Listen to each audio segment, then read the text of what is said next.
Sosialisasi atau pembinaan dan pemberdayaan kepada masyarakat berlangsung di Gedung Islamic Center Kota Malang. Sosialisasi ini juga dihadiri oleh PJ Wali Kota Malang Dr. Insinyur Wahyu Hidayat MM.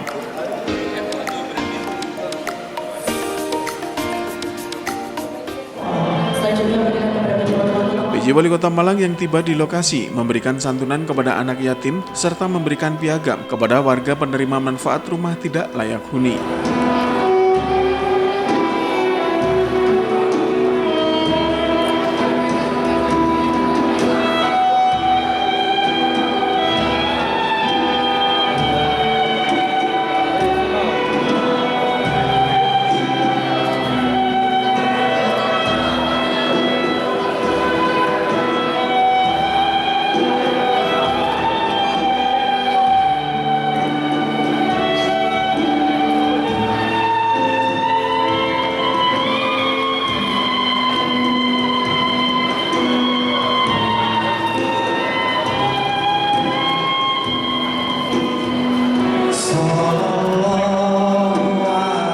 Bismillahirrahmanirrahim.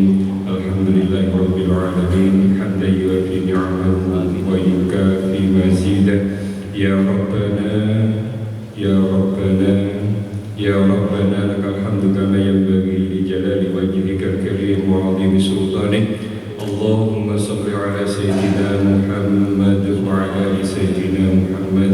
Allahumma shalli salatan kamilah wa sallim salaman tamman ala sayyidina Muhammadin alladhi tanhallu bihi al-qad wa tanfariju bihi al-qurab wa tuqda bihi al-hawaij wa nafasim bi'adati kulli ma'lumin lak. Rabbana atina fid dunya hasanah wa fil akhirati hasanah wa qina adzabannar. Bismillahirrahmanirrahim. Bapak Ibu, Usai memberikan santunan, kemudian dilanjutkan dengan laporan Kepala Dinas PUPR PKP Erdadung Julharyanto. Dalam laporannya mengatakan bahwa bantuan penerima manfaat sanitasi Kota Malang mendapatkan kucuran anggaran sebesar 8,6 miliar rupiah. Anggaran tersebut kemudian dialokasikan ke 13 kelurahan di Kota Malang, dan total penerima manfaat sanitasi di Kota Malang sebanyak 734 kepala keluarga. Tapi dari beliau mengamanatkan bagaimana dari kita dari pemerintah Kota Malang nanti juga bisa memberikan perhatian yang lebih lagi. Bapak Wali Kota yang saya hormati, izin kami laporkan terkait dengan program sanitasi ini, khususnya program DAK yang dari pemerintah untuk tahun 2024 ini. Kota Malang mendapatkan alokasi sebesar 8,7 miliar yang di tahun 2024 ini akan kita alokasikan atau kita implementasikan di 13 kelurahan. Jadi di 13 kelurahan itu nanti yang dua kelurahan itu untuk IPAO komunal, masing-masing di Kelurahan Bandung Rejosari dan Kelurahan Kidul Dalem, yang masing-masing untuk kapasitas 70 sambungan rumah.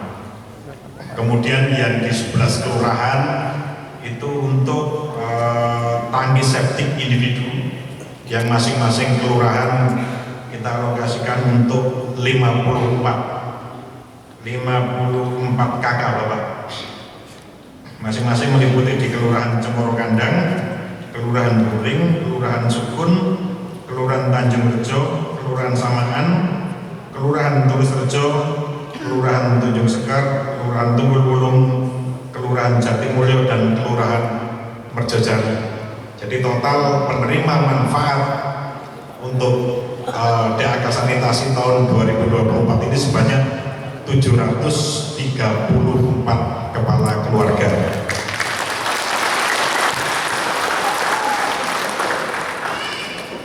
Dan mudah-mudahan seperti yang Bapak pesankan, amanatkan kepada kami, kedepannya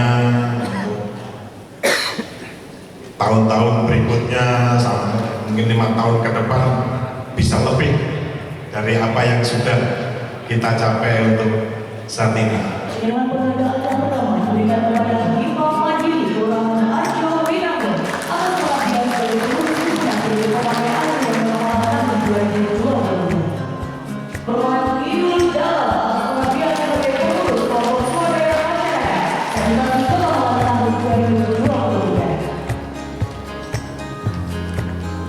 Penyerahan penghargaan selanjutnya diberikan kepada KPP Menara Kelurahan Sukun atas pengabdian sebagai pengurus kelompok pengacara dan pemanfaat pengelolaan tahun 2023. Penyerahan penghargaan selanjutnya diberikan kepada Bapak Agung Widianto SP atas pengabdian sebagai penyelenggaraan kapal lapangan jalan BRA air limbah kapal tahun 2023.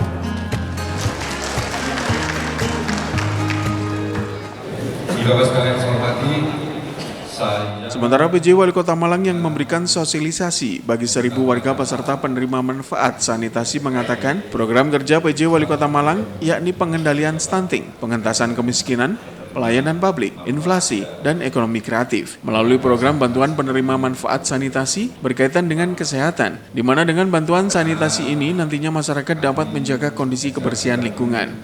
mendengar langsung dan juga bertemu langsung terkait dengan progres sanitasi yang sudah diterima oleh Bapak sekalian. Tadi ada beberapa kelurahan yang mendapatkan terkait dengan sanitasinya yang komunal, dan juga ada beberapa rumah tangga yang sudah menerima terkait dengan sanitasinya yang langsung dari rumah tangga. Totalnya sekitar 800 ya Pak. 734 ya. Kenapa yang menjadi hal yang sangat penting? Dan saya ingin mengumpulkan kepada sekalian. Karena salah satu program saya, beberapa program saya untuk mengemban sebagai pejabat wali kota Malang itu adalah salah satunya adalah terkait dengan bagaimana mengendalikan stunting. Kemudian yang kedua juga bagaimana kita bisa menurunkan kemiskinan. Termasuk juga yang ketiga adalah pelayanan publik. Ya. Yang keempat itu adalah terkait dengan inflasi. Kemudian yang kelima itu adalah tentang ekonomi kreatif. Terkait dengan sanitasi ini adalah kental sekali dengan penyihatan lingkungan. Penyihatan lingkungan ini tentu akan langsung terdampak kepada masyarakat yang mempunyai sanitasi yang kurang baik, terutama di tingkat kota. Data menunjukkan bahwa tingkat kumuhan ataupun kawasan lingkungan yang tidak baik itu salah satunya dengan bagaimana sanitasi yang dilakukan di sana juga tidak baik. Kita lihat dengan sanitasi yang tidak baik itu akan berdampak banyak penyakit yang nanti akan datang dan juga menjadi satu perlawanan sendiri terkait penyakit tersebut. Kemudian apabila dengan penyataan lingkungan yang baik, sanitasi yang baik itu juga akan berdampak terkait dengan kesehatan dari penghuni rumah, masyarakat, dan lain-lain. Dan ini juga akan menyebabkan salah satunya stunting itu bisa menyebabkan terindikasi adalah dari sanitasi yang kurang baik. Ya. Maka dari itu kenapa pada saat kami mengoperasikan stunting, ada anggaran dari PUPR PKP itu adalah sebagai anggaran pendukung untuk bisa kita mengurangi stunting. Ya. Data menunjukkan bahwa surat penunjuk resmi dengan KTP Kota Malang sebanyak 847.182 jiwa. Pada tahun 2003 lalu juga terdapat lebih dari kurang dari 300.000 pendatang, baik dari kalangan mahasiswa maupun dari pejabat. Untuk kalangan mahasiswa itu, ya, yang mereka kan datang dan pergi, ya, itu kurang lebih sekitar 800. Padahal jumlah penduduk kita 847. Jadi antara mahasiswa yang datang dan pergi dengan jumlah penduduk ber-KTP Kota Malang ini hanya beda sedikit. Nah itulah akhirnya juga akan menyebabkan bagaimana tingkat kepadatan penduduk yang juga sangat tinggi dan tentu berdampak terkait juga dengan kegiatan-kegiatan lain yang hubungannya dengan sanitasi. Terkait dengan sanitasi menjadi pekerjaan rumah bagi pemerintah Kota Malang karena berdasarkan data baru 86% yang sudah terlayani secara layak dan aman. Sementara 14% sisanya masih memerlukan penanganan lebih lanjut. Untuk itu tahun anggaran 2004 ini pemerintah Kota Malang melalui dana alokasi khusus bidang sanitasi dan fasilitasi masyarakat yang belum mempunyai sarana pengolahan air limbah untuk mendapatkan sarana pengolahan yang layak dan aman. Di Bapak sekalian ada yang tidak sebutkan kelurahan masuk juga semua ya. Nah, jadi dari beberapa kelurahan ini akan menjadi fokus penanganan kita untuk menjaga sanitasi. Dari DAK ini ada yang digunakan untuk pembangunan IPAL komunal maupun pembangunan tangki septic individu. Terkait hal tersebut, kepada Dinas PUPR PKP saya menekankan untuk senantiasa berkoordinasi dengan instansi kecamatan dan kelurahan untuk memantau pembangunan sanitasi ini agar sesuai peruntukannya. Dan melalui kegiatan sosialisasi ini, saya berharap dapat memberikan pemahaman bagi penerima manfaat terkait sanitasi dan pengelolaan air limbah domestik. Dan ini juga apabila dalam pengelolaan limbah ini kita dengan baik dengan sanitasi terkait dengan yang IPAL komunal maupun dengan yang pribadi, ini juga akan mengaruhi terkait dengan kunjungan wisata. Jadi memang sanitasi ini sangat penting. Selain bagaimana kita bisa menghindari dari penyakit, kemudian bagaimana kita ini bisa akhirnya kawasan menjadi kawasan yang baik, ya, kawasan tidak kumuh, dan juga akan bisa mendatangkan beberapa area-area, beberapa kawasan yang merupakan satu destinasi wisata yang akan didatangi oleh masyarakat. Itu juga menjadi satu tujuan yang baik untuk komunikasinya yang sudah kita kelola dengan baik. PJ Wali Kota Malang Dr. Insinyur Wahyu Hidayat MM menambahkan, sanitasi yang tidak baik akan berdampak pada kesehatan karena banyak menimbulkan penyakit. Akan tetapi jika sanitasi baik akan berdampak pula pada kesehatan yang menjadi baik dan kasus stunting dapat dicegah. Anak-anak kita ya, dan keluarga kita agar pada tahun 2025 besok menjadi anak-anak yang mempunyai pendidikan berkualitas. Jadi sekalian, kiranya itu yang dapat saya sampaikan. Terima kasih atas perhatiannya. Dan sebelum saya akhiri, saya akan membacakan pantun. Duduk-duduk di atas jembatan, ke jalan raya jangan mendekat. Pembangunan sanitasi perlu percepatan. Perkembangan pemukiman semakin meningkat.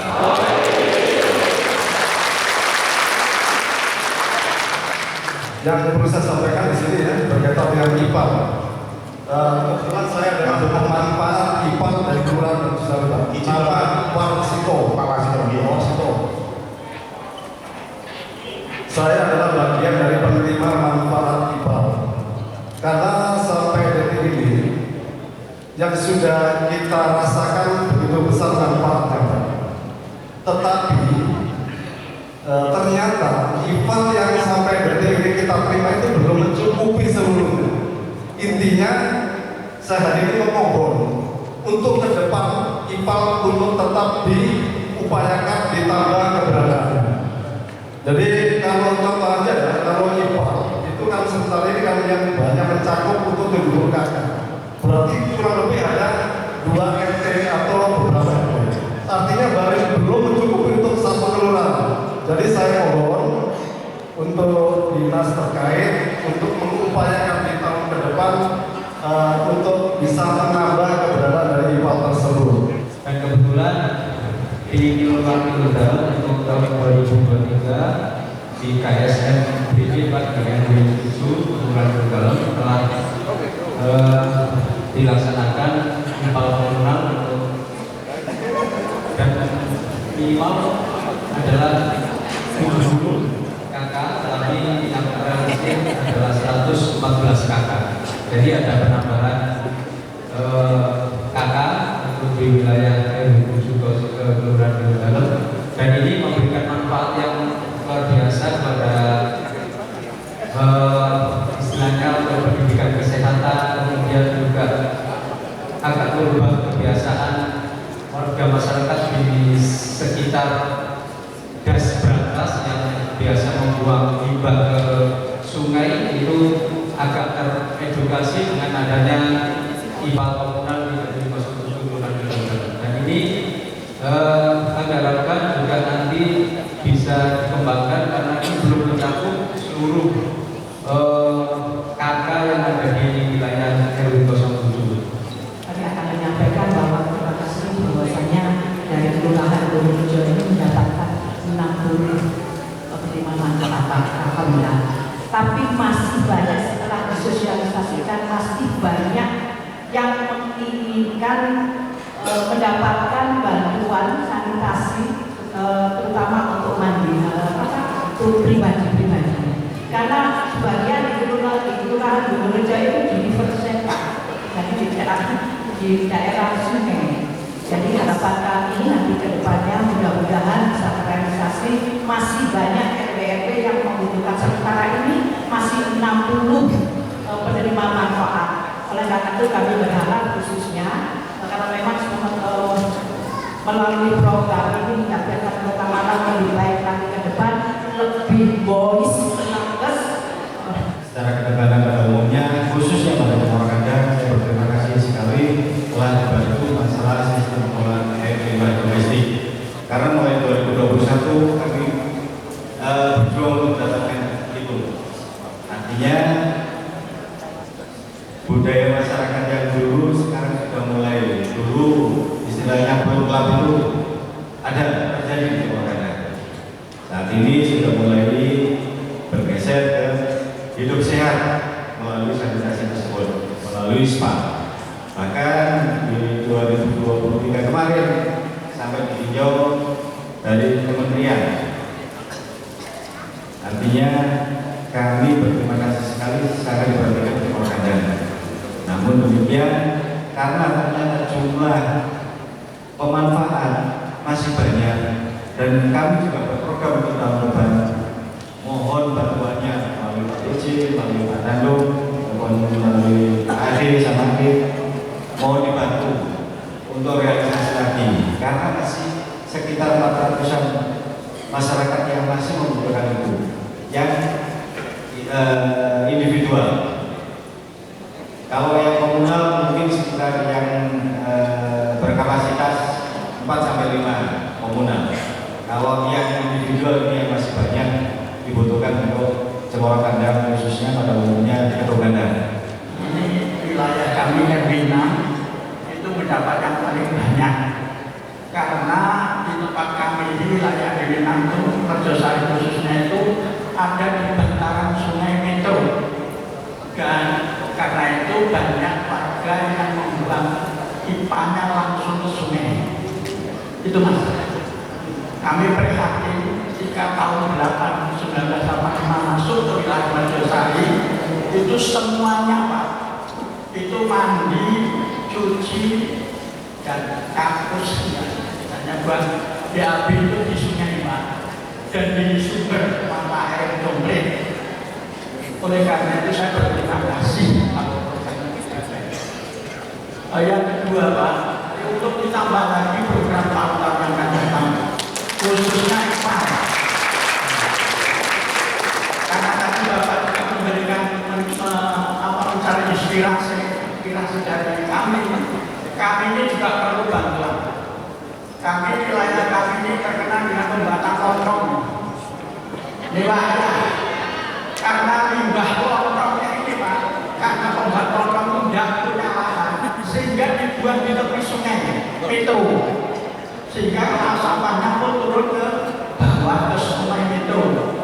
Kalau boleh berkenan Pak, kami mohon Bang sing cacah untuk dibuatkan pencacah tadi ke kompos.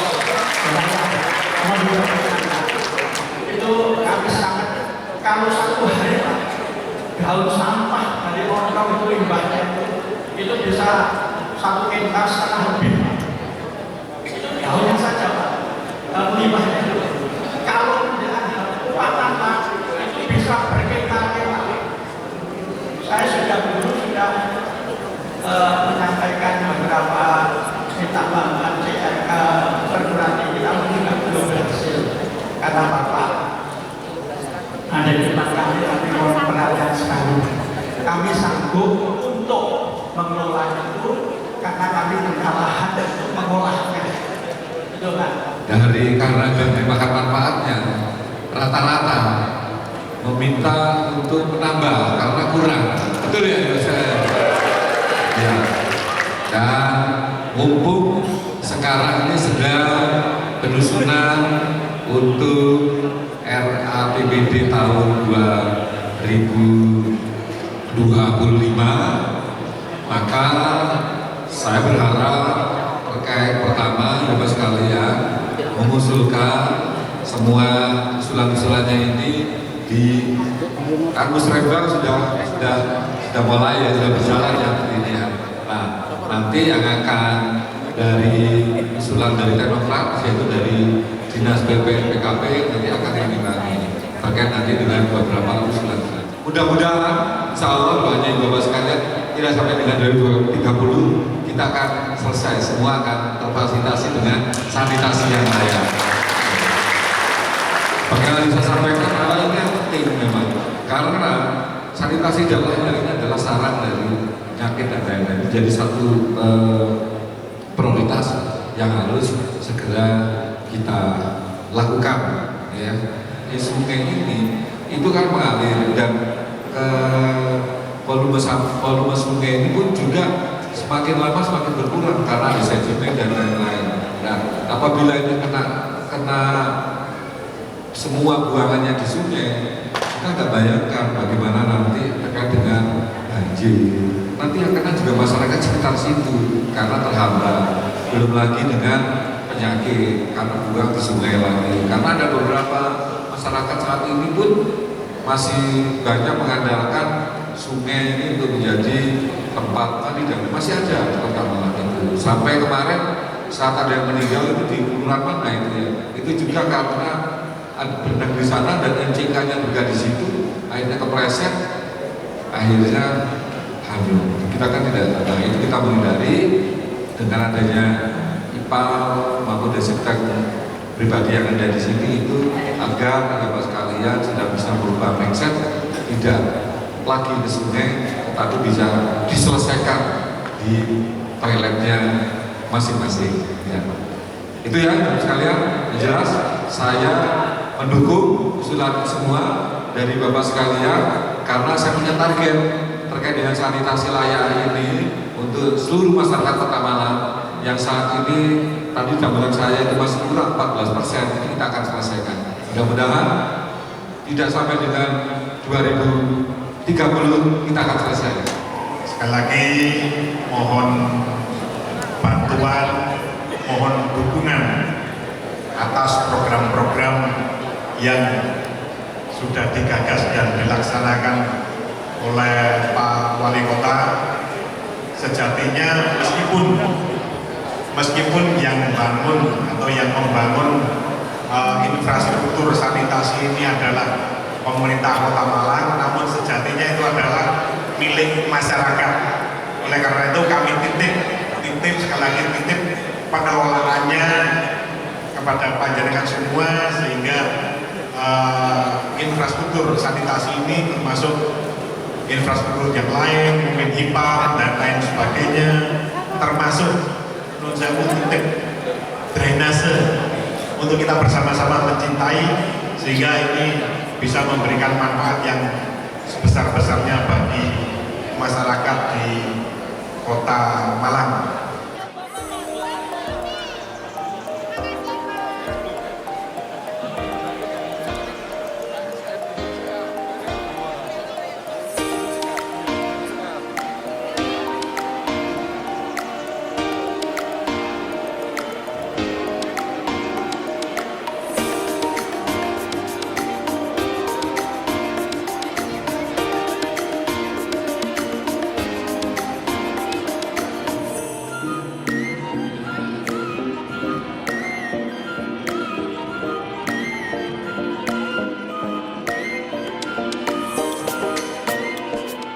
Pertama memang karena ketersediaan anggaran, memang permintaan banyak ya.